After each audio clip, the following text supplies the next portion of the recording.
Você já ouviu alguém dizer que a Bíblia está cheia de mitos? Que a história da serpente falante ou da jumenta de Balaão não passa de fábula? Muitos olham para textos assim e pensam: isso aqui é simbólico, não pode ter acontecido de verdade. Mas e se estivermos jogando fora algo essencial da nossa fé ao pensar desse modo? Afinal, se não houve uma queda real, então de que precisamos ser salvos? Se Adão e Eva não existiram, por que Jesus seria o segundo Adão? Hoje vamos dar um passo além na análise das formas literárias da Bíblia. Vamos ver como identificar personificação e narrativa histórica e por que isso não é apenas uma questão literária, mas uma batalha pela confiança nas Escrituras. A Bíblia contém muitos gêneros literários: poesia, parábola, narrativa, apocalíptico, e entender essas formas nos ajuda a ler a Bíblia com mais clareza.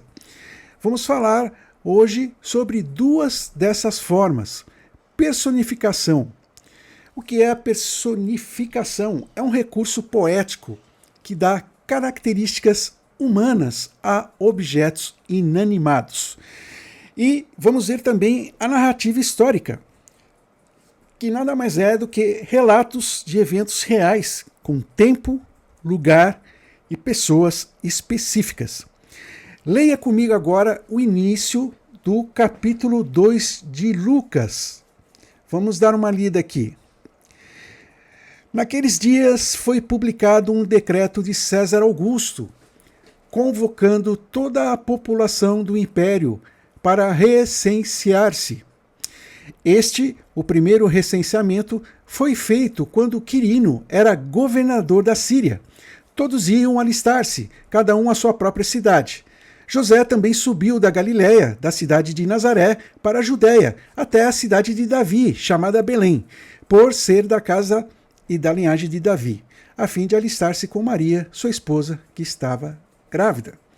Note só os detalhes históricos: César Augusto, Quirino, Nazaré, Belém, a linhagem de Davi. Isso não é alegoria, isso é história. Mas nem sempre é tão simples assim identificar. Por quê? Porque às vezes um texto traz elementos poéticos dentro de uma narrativa histórica. Então, como saber quando algo é um fato real ou simplesmente uma figura de linguagem? O decreto de César Augusto, convocando o recenseamento do Império Romano, é um evento histórico verificável. Você tem Belém e Nazaré, que são locais reais que podem ser confirmados arqueologicamente. A menção à linhagem de Davi conecta este evento a uma genealogia histórica. Então, todos esses detalhes específicos mostram que este não é um texto em que você tem uma alegoria, mas uma narrativa histórica com personagens e eventos reais. Isso ajuda a estabelecer a credibilidade e a precisão do relato bíblico. Vamos agora ver dois exemplos polêmicos: a jumenta de Balaão, em Números 22, e a serpente no Éden, em Gênesis 3. Ambos falam literalmente, e por isso muitos argumentam que são fábulas ou que se tratam de personificação, como em Provérbios, onde tem lá: a sabedoria clama nas ruas. Isso é uma personificação. Agora, aqui está o ponto central. Esses relatos estão inseridos em narrativas históricas. Você tem tempo, você tem espaço, personagens reais e continuidade com outros eventos bíblicos. A dúvida, então, não é só literária, é teológica. Porque se rejeitarmos o fato de que a serpente falou, estamos rejeitando também o início da história da redenção. E, de certa forma, rejeitando toda a história bíblica. Karl Barth, quando questionado se a serpente realmente falou, num evento, um aluno perguntou para ele, mas a serpente falou? E ele respondeu, falou o quê? O que ela disse? Então, ele respondeu a pergunta do aluno com uma outra pergunta.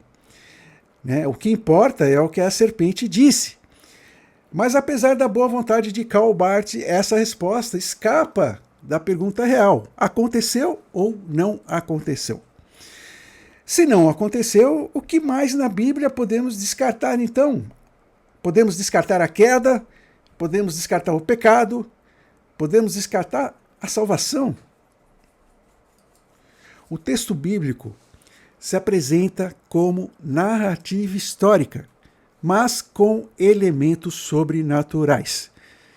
Surge a dúvida sobre a possibilidade desses eventos sobrenaturais. No entanto, o ônus da prova recai sobre quem duvida da historicidade e não sobre quem a aceita.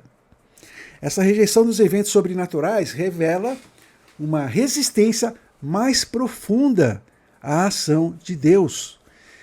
Devemos então estar abertos a aceitar a possibilidade de eventos sobrenaturais relatados em textos históricos sagrados. Quem tem o ônus da prova quando um texto histórico traz elementos incomuns. Não é quem crê na Bíblia, é quem duvida dela. Há que questione a queda por não acreditar numa serpente falante. Mas essa rejeição revela algo mais profundo, uma resistência à ação sobrenatural concedida por Deus. Se não há um Adão real, não há uma queda real. Se não há queda, não há pecado. Se não há pecado, Cristo morreu por quê? E por quem? A Bíblia não está preocupada em nos contar histórias bonitas. Ela está comprometida em narrar a história da nossa redenção. Uma história que se passa no tempo, no espaço e com gente de verdade. E com um Salvador de verdade. A forma como você lê Gênesis molda a forma como você enxerga o Evangelho. Se o início é mito, o fim é fantasia. Mas se tudo é verdade, desde o jardim até o túmulo vazio, então temos motivos para crer, confiar e viver essa fé com convicção. A Escritura é histórica, porque a nossa salvação é histórica. E isso muda tudo.